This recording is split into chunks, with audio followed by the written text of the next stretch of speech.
नमस्कार मित्रांनो, स्वागत आहे तुमचं माझ्या चॅनलवर. एक टब घेतला, याच्यामध्ये आपल्याला गव्हाचं पीठ टाकून घ्यायचं 1 वाटीभर आणि छान आपल्याला भिजून घ्यायचं आहे पाणी टाकून. तर या रेसिपीला काय काय साहित्य लागते तुम्हाला दाखवते. हिरवी मिरची बारीक कट करून घेतली, कोथिंबीर, 1 गाजर आणि थोडा आपल्याला बीटरूटचा वापर करायचा आहे, चवीनुसार मीठ आणि थोडं तेल. अशा पद्धतीने आपण एक रेसिपी बनवणार आहोत, तर शेवटपर्यंत माझ्यासोबत तुम्ही नक्कीच राहा. गाजर आणि बीटरूट थोडं आपल्याला किसणीच्या साहाय्याने किसून घ्यायचं आहे. किसणी घेतली आणि किसणीच्या साहाय्याने आपल्याला किसून घ्यायचं आहे. आता आपण थोडं गाजर आहे ते किसून घेऊया. तुम्ही कशा पद्धतीने बनवता तर मला नक्कीच कॉमेंट्सद्वारे कळवा. आमच्याकडच्या पद्धतीमध्ये मी तुम्हाला दाखवत आहे, तर तुम्ही कशा पद्धतीने बनवता आणि याच्यामध्ये आणखी काय काय घालता ते पण सांगा. अशा पद्धतीने मी सर्व गाजर आहे ना किसून घेते. याच्यानंतर आपल्याला थोडं बीटरूट आहे ना, थोडं हे पण किसून घ्यायचं, जेणेकरून असं किसून टाकल्यानंतर मुलं पण आहे ना हौशीनं खाते.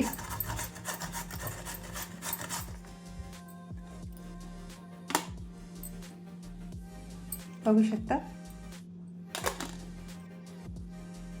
तर मी थोडं थोडं पाणी टाकून त्याला छान आहे ना मिक्स करून घेते पाण्यामध्ये गव्हाचं पीठ. बघू शकता. तर बघू शकता मित्रांनो, अशा प्रमाणात आहे ना, मी जास्त पातळ नाही आणि जास्त घट्ट पण नाही, छान असं बॅटर करून घेतलं. याच्यामध्ये आपल्याला सर्व साहित्य मिक्स करायचं आहे. चवीनुसार मीठ, गाजर टाकून घेते, कोथिंबीर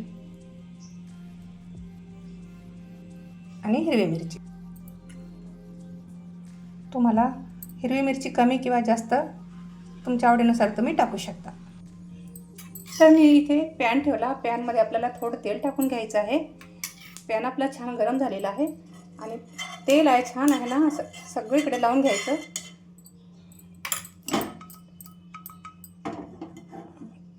त्याच्यानंतर आपल्याला याच्यामध्ये बॅटर टाकून घ्यायचं. बघू शकता. आणि गॅस आहे ना थोडं मोठाच ठेवायचा. बघा, हेल्दी नाश्ता. थोडा आहे झाकण ठेवला आहे मी.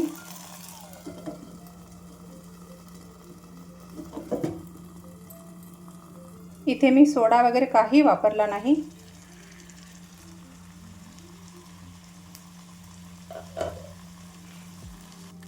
तर बघू शकता मी झाकण काढलेलं आहे. आता आपल्याला छान पलटून घ्यायचं आणि खालची बाजू पण आपल्याला छान भाजून घ्यायची आहे. दोन्ही साईडने छान भाजून घेऊ खरपूस. सकाळच्या नाश्त्यासाठी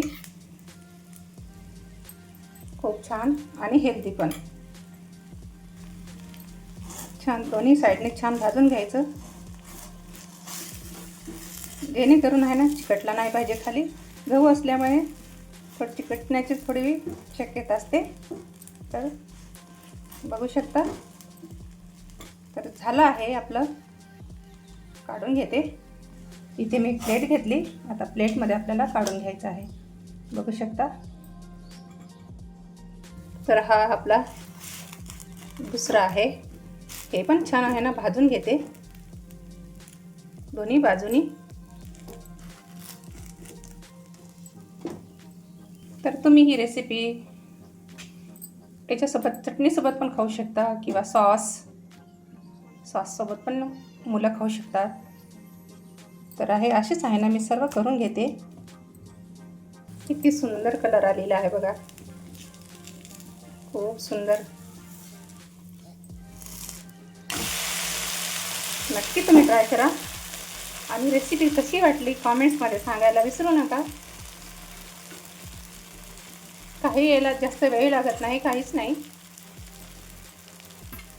हेल्दी रेसिपी. आपली रेसिपी तयार झालेली आहे आणि तुम्हाला कशी वाटली कमेंट्समध्ये सांगायला विसरू नका. रेसिपी पूर्ण बघा. बघितल्याबद्दल खूप खूप धन्यवाद. परत भेटूत आपण दुसऱ्या व्हिडिओमध्ये दुसऱ्या रेसिपीसह. तोपर्यंत मस्त खा, स्वस्त राहा, स्वतःची काळजी घ्या. धन्यवाद मित्रांनो. करून बघा, खाऊन बघा, नंतर कमेंट्स करा.